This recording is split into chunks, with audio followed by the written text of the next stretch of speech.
नमस्ते, प्रणाम, जय माता जी, जय श्री राम। तो दोस्तों, आप सब कैसे हैं? आशा है कि स्वस्थ होंगे, मस्त होंगे और अपने अपने काम में व्यस्त होंगे। तो दोस्तों, मैं आप सभी को बीच लेकर आई हूँ भजन गीत हरिश्चंद्र जी का। तो दिल थाम करके सुनिएगा और आशीर्वाद दीजिए, सपोर्ट करिए। विपत्ति में परना तीनों प्राणी, हरिचंद दानी। विपत में परना तीनों प्राणी, हरिचंद दानी। पाहिली विपत्तियाँ हारी, चंद जी को परि हो गईले। पाहिले विपत्तियाँ हारी, चंद जी के परि हो गईले। होई गईला कर लगन मृदा घट रखवाली, हरिचंद दानी। कर लगन मृदा घट रखवाली, हरिचंद दानी। विपत्ति में परला तीनों प्राणी, हरिचंद दानी। विपत्ति में परला तीनों प्राणी, हरिचंद दानी। दूसरी विपत्तियाँ तारा, माती जी के परि हो गईले। दूसरी विपत्तियाँ रानी, तारा के परि हो गईले। बन गईले राजा घर नौकरानी, हरिचंद दानी। बन गईले राजा घर नौकरानी, हरिचंद दानी। विपत्ति में परन तीनों प्राणी, हरिचंद दानी। विपत्ति में परन तीनों प्राणी, हरिचंद दानी। तीसरी विपत्तियाँ बालक रोहित के परि हो गईली। तीसरी विपत्तियाँ बालक रोहित के परि हो गईली। बगिया में डसिले हलन गवा, हरिचंद दानी। बगिया में डसिले हलन गवा, हरिचंद दानी। विपत्ति में परला तीनों प्राणी, हरिचंद दानी।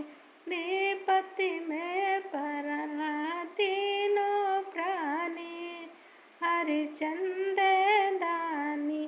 ठीक है, इसी प्रकार से फिर मैं राम की भजन गाती हूँ इसी में। विपत्ति में परला दोनों भैया, संग जनकी मैया। विपत्ति में परला दोनों भैया, संग जनकी मैया। विपत्ति में परला दोनों भैया, संग जनकी मैया। पाहिले विपत्तियाँ रम के, अयोध्या में परि हो गईली। पाहिले विपत्तियाँ रम के, अयोध्या में परि हो गईली। होई गईला राम बनवास, होई गईला 14 बरस बनबसवा। विपत्ति में परला दोनों भैया, संग जनकी मैया।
जानकी मैया विपत्ति में पड़ना, दोनों भैया संग जानकी मैया विपत्ति में पड़ना, दोनों भैया संग जानकी मैया।